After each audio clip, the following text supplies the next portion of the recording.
তো নমস্কার বন্ধুরা, আজকে আমি তোমাদের জন্য একটা ছোট্ট ব্লগ নিয়ে চলে এসেছি। আজকে তেনারা আসবে। কারা বলো তো? আমার বাবার, আমার পূর্বপুরুষেরা। তাদের জন্য আমার মা কতগুলো প্রদীপ বানিয়েছে, তো তোমাদের দেখাই। এই দেখো, আমার মা নিজে হাতে কতগুলো প্রদীপ বানিয়েছে। এই দেখো বানাচ্ছে। আর এরপর আমাদের হাতে বানানো প্রদীপগুলো আমরা জ্বালিয়ে দিয়েছি। আমাদের বাড়িতে একটা নিয়ম আছে, এই দীপাবলির দিনে পূর্বপুরুষদের খাবার জন্য খাবার বানিয়ে দেওয়া। তোমাদের কাদের কাদের এই নিয়ম আছে তোমরা প্লিজ একটু কমেন্টে জানাও। আর বন্ধুরা, এখানেই শেষ না, আরো সামনে দেখো জ্বালিয়েছি। এই দেখো আমরা প্রদীপ জ্বালিয়েছি, তোমাদের একটু দেখাই। এই দেখো, আর ওই দিকেও আছে।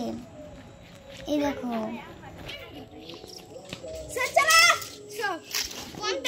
অনেক প্রদীপ ছাদে রয়েছে, তোমাদের একটু দেখাই।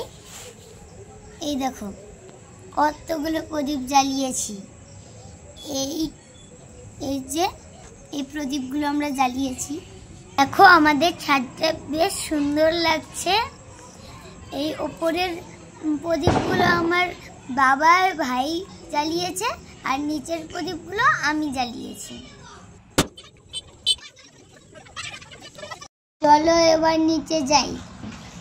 এই দেখো আমার মা চারিদিকে প্রদীপ জ্বালিয়ে পূর্বপুরুষদের স্মরণ করছে। এই দেখো এই খাবারগুলো আমার মা এখন নিয়ে যাবে তুলসী তলায় পূর্বপুরুষদের উদ্দেশ্যে। লুচি, সুজি এইসবই দেয়। কাদের কি দেয় আমি ঠিক জানি না, কিন্তু এখন আমার মা এই খাবারগুলোই তুলসী তলায় দিয়ে দেবে আর একটা প্রণাম করে নেবে। এবার আমরা কিছুক্ষণের জন্য একটু এখান থেকে চলে যাব।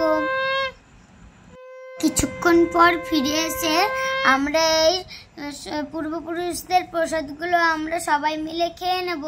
এটাই আমাদের বাড়ির নিয়ম। তো বন্ধুরা, আজকের ব্লগ এই পর্যন্তই। তোমরা একটা লাইক করে দেবো। টাটা।